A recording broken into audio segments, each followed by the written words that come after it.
प्रिय विद्यार्थियों, नमस्कार।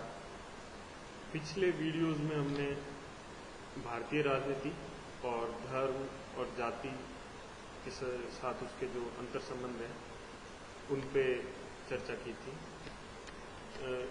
इस वीडियो में हम भारतीय संविधान के निर्माण पे चर्चा करते हैं और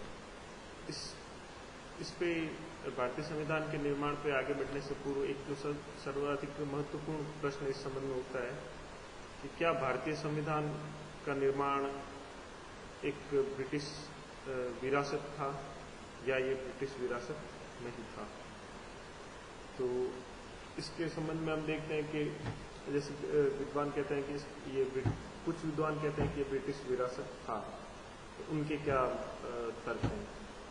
उनका ऐसा मानना है कि भारत में चीन, रूस, फ्रांस, अमेरिका आदि देशों के प्रकार कोई क्रांति नहीं हुई थी। भारत में सत्ता का हस्तांतरण हुआ था। ब्रिटिश संसद ने स्वयं जो भारत स्वतंत्रता अधिनियम 1947 पारित करके भारत को स्वतंत्र किया था। तो इस प्रकार अधिकतर जो प्रशासन के क्षेत्र होते हैं या शासन के जो क्षेत्र होते हैं, आयाम होते हैं, उनमें वही व्यवस्था ब्रिटिश व्यवस्था ही बनी रही।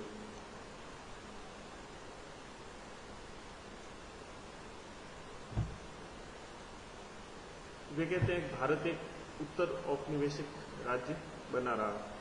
उत्तर औपनिवेशिक राज्य से तात्पर्य उन देशों से होता है जो पूर्व में किसी अन्य देश के उपनिवेश रहे हों और तत्पश्चात उन्होंने स्वतंत्रता प्राप्त की हो।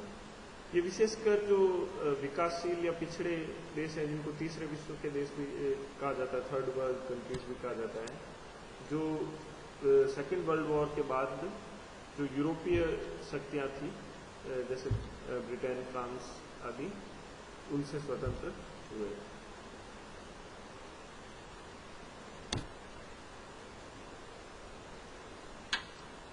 जो ब्रिटिश भारतीय संविधान को जो विद्वान ब्रिटिश शासन की विरासत मानते हैं, वे भारत में वर्तमान में मौजूद अनेक समस्याएं हैं, उनका उत्तरदायित्व भी ब्रिटिश शासन पर ही थोपते हैं। उनके अनुसार जैसे जातिवाद, सांप्रदायिकता, गरीबीवाद आदि सभी औपनिवेशिक शासन का ही दुष्परिणाम है।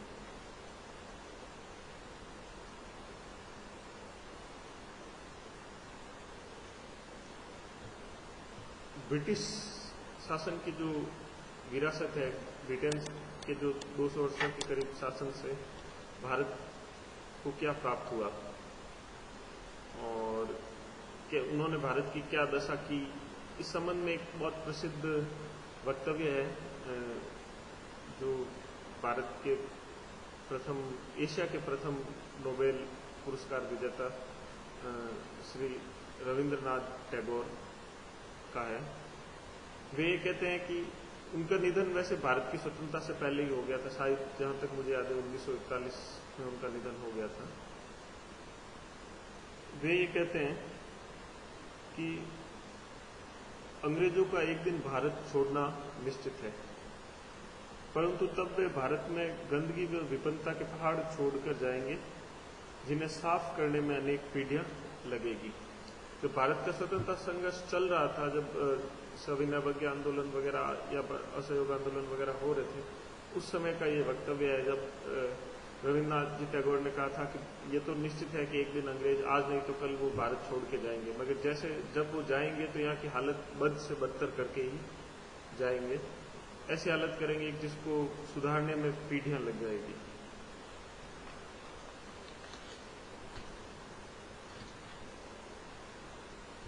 एक अन्य महत्वपूर्ण विद्वान है जो मार्क्सवादी विचारधारा के इतिहासकार हैं, विपिन चंद्रा। उनके अनुसार अंग्रेजी शासन की सबसे बुरी जो विरासत है, नेगेटिव जो हेरिटेज है, वो है उपमहाद्वीप का विभाजन, यानी भारतीय उपमहाद्वीप अंग्रेज का विभाजन। अंग्रेज अक्सर ऐसा, जो साम्राज्यवादी इतिहासकार ऐसा कहते हैं कि हमने भारत को हमने ही बनाया था। उससे पूर्व ये छोटे छोटे राज्यों में बटा हुआ था, परंतु हमने यहाँ के लोगों में राजनीतिक एकता स्थापित की, आधुनिक शिक्षा का प्रसार किया। इस कारण से यहाँ पे राष्ट्रवाद की भावना उभरी और भारत एक देश के रूप में उभरा।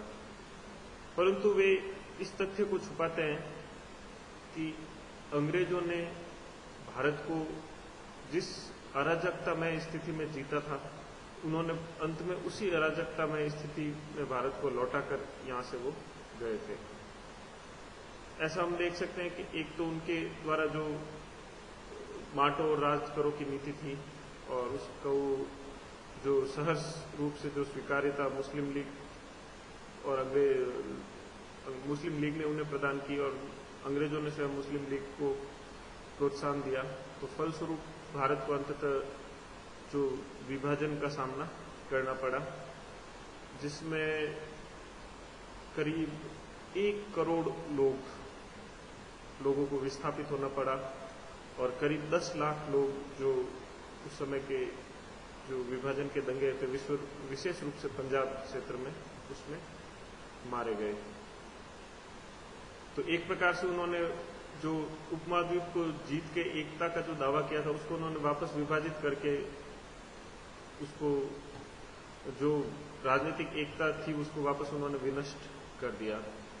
न केवल उन्होंने भारत और पाकिस्तान को बांटा, अपितु साथ ही साथ उन्होंने देशी रियासतों को भी ये छूट प्रदान की थी कि वे चाहें तो इस डोमिनियन में मिले, यानी भारत में मिले, या चाहे तो उस डोमिनियन या पाकिस्तान में मिले, और वे यदि चाहें तो स्वतंत्र भी रह सकती है। तो एक दृष्टि से उन्होंने भारत को पूरे पुनः मतलब टुकड़ों टुकड़ों में बांट दिया था।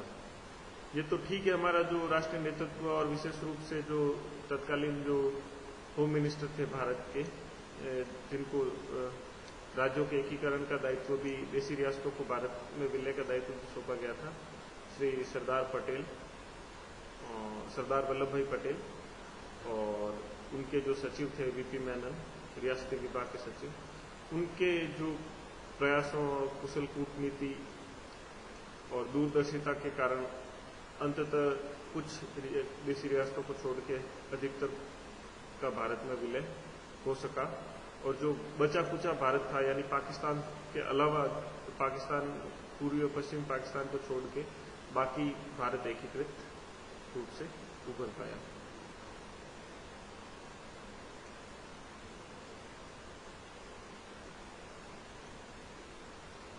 विपिन चंद्रा का ये मानना है कि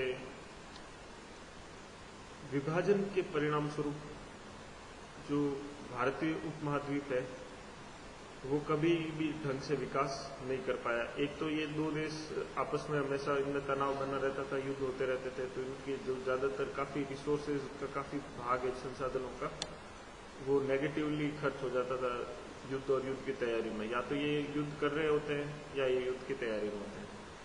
ये स्थिति लगभग सदैव स्वतंत्रता के पश्चात से बनी हुई है।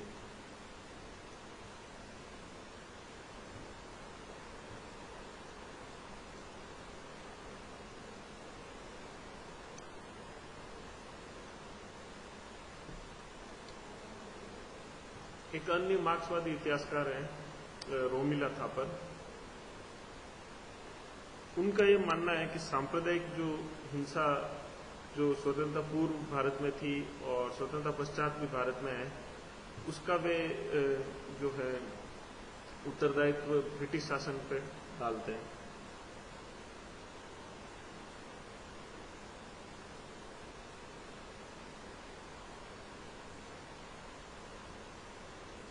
इसी प्रकार एक समाजशास्त्री है एंड्रे बीटले, वे जो भारत के ग्रामीण क्षेत्रों में व्याप्त जो गरीबी है और जाति आधारित जो हिंसा है उसका कारण भी ब्रिटिश शासन को मानते हैं। अन्य जिन समस्याओं की ओर ब्रिटिश शासन को उत्तरदायी ठहराते हुए विपिन चंद्रा ने अपना ध्यान आकर्षित किया है, वह है आर्थिक रूप से पिछड़ापन। कि जब अंग्रेज भारत में आए थे तो उस समय भारत विश्व की सबसे बड़ी अर्थव्यवस्था था भारत से तात्पर्य जो पूरा दक्षिण एशिया या भारतीय उपमहाद्वीप है। और जब वो गए तो भारत एक सबसे सर्वाधिक विपन्न देश बना के गए वो भारत में।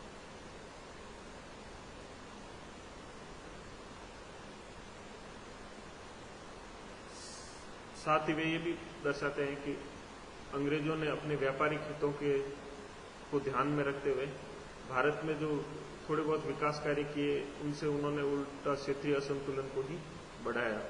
उनके लिए जो 3 ट्रेडिंग पोर्ट थे इंडिया के वो सर्वाधिक महत्वपूर्ण थे। वो थे बॉम्बे, मद्रास और कलकत्ता।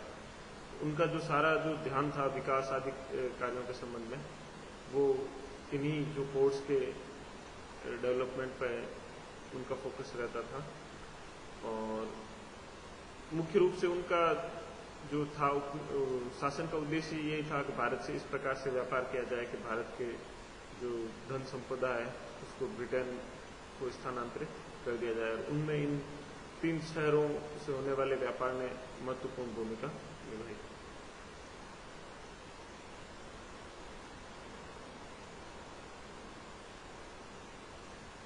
इसके साथ ही उन्होंने जो भारतीय अर्थव्यवस्था को इस प्रकार से जो वैश्विक व्यापार से जोड़ रखा था कि भारत कच्चे माल का एक निर्यातक बन गया और जो फिनिश्ड गुड्स या उत्पादित माल होता है पूरा बना हुआ उसका एक आयातक बन गया। इस प्रकार भारत की जो आर्थिक स्थिति है वो दिन ब दिन कमजोर होती रही। जबकि अंग्रेजों के आने से पूर्व भारत जो विश्व भर में जो उत्पादित जो माल होता था उसका सबसे बड़ा निर्यातक था। विशेषकर सूती वस्त्र और दूसरे जो हस्तशिल्प संबंधी जो उद्योगों के उत्पाद थे।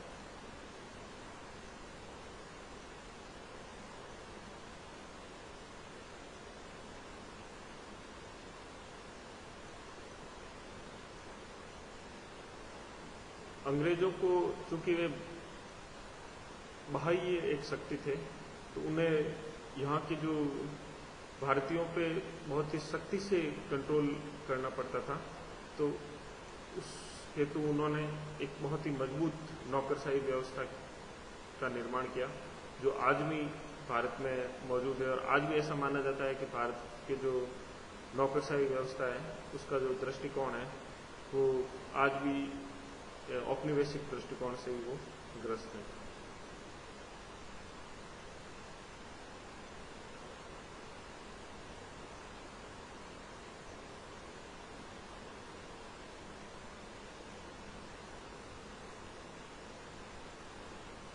इस संबंध में एक जो परिकल्पना है वो है अति विकसित राज्य की अवधारणा। इससे तात्पर्य यह है कि सामान्यतः किसी देश की जो सामाजिक विकास, आर्थिक विकास और राजनीतिक विकास सामान्यतः ये संतुलन में चलते हैं। अर्थात तीनों में जो विकास का स्तर होता है सामान्यतः वो एक दूसरे के समान होता है।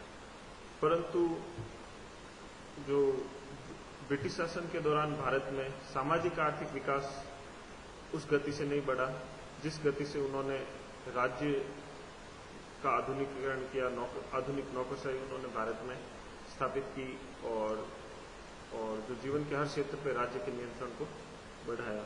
इस प्रकार से उन्होंने भारत में एक अति विकसित राज्य की नींव रखी, जबकि भारतीय समाज अर्थव्यवस्था पिछड़ी हुई रही या फिर उन्होंने और उसको पिछड़ा बना दिया।